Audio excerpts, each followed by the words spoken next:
and they asked me if I wanted to do a hotel room and explain the whole project, the different artists doing different rooms, and I went down, met them, really got on with them, loved what they were doing and said yeah.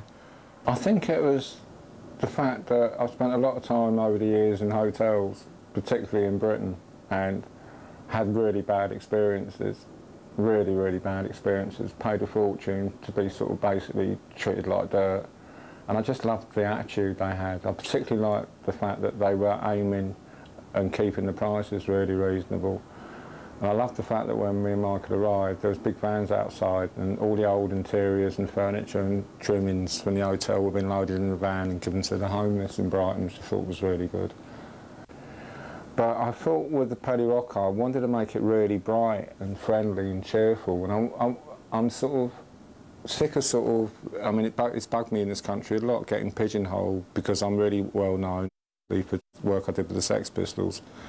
But I mean, it's only one element of my work, and I wanted to do a room which wasn't in one style. So there's a sort of big punk edge to it, there's an esoteric edge to it, I think there's a real play, pop art sort of edge to it, where me and Michael actually used a lot of stuff. You know, all the tacky sort of souvenir shops you get on the front with postcards and sort of buckets full of pebbles and all sorts of different things.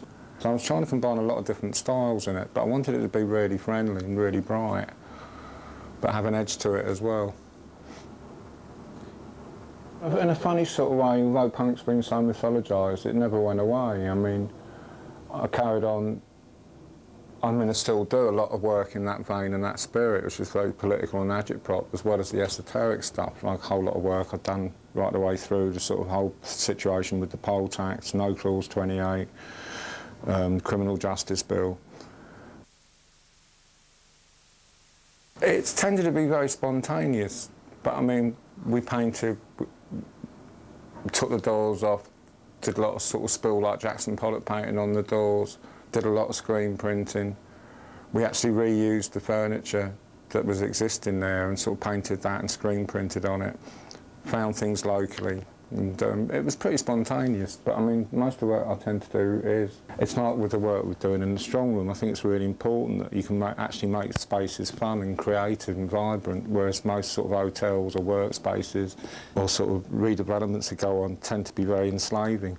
It's like, it's quite, you know, it's little things, but they're quite sort of philosophically important. There's sort of big changes. I got into the whole architecture and interior thing anyway through a whole series of really large paintings I was doing about 15 years ago. And I just think it's so much nicer than going to a gallery, even though they are improving a little bit, which is so sort of hallowed and quiet and sort of full of pretentious shit.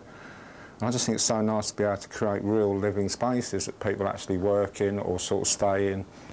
It's like having a whole, it's like being able to sleep in the gallery, you know, it's just really nice, I like that.